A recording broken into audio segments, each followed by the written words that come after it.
Guys, how do we approach life with a mindful attitude, and why is that important for us? Every day we're going to have various experiences, and we're going to have some that are really positive in nature and some that will be very challenging.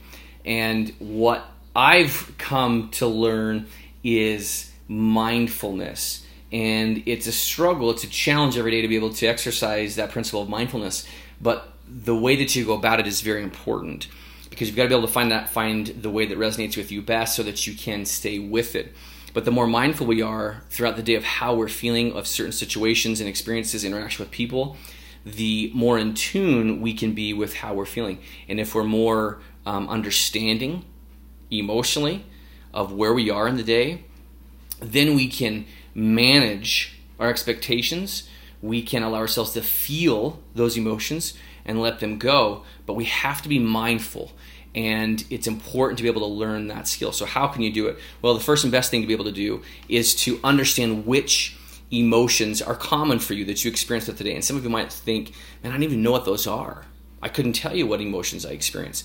Well, the best thing to be able to do to start is to seek a great therapist that you have chemistry with who can help you through this process of mindfulness. If that's not available to you, then what I would suggest you doing is Googling an emotion wheel, and that will give you an array of emotions that potentially could be some that you experience.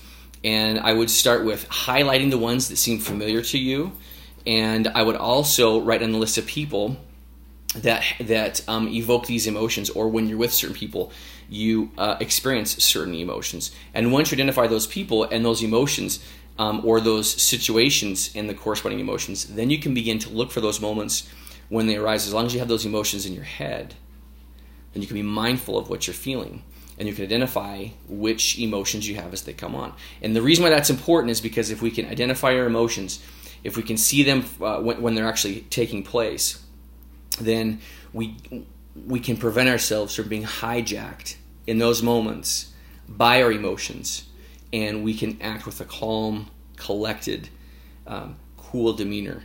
And that will help us from seeking self-sabotage, because we can't do that. That'll help us from wanting to escape those moments.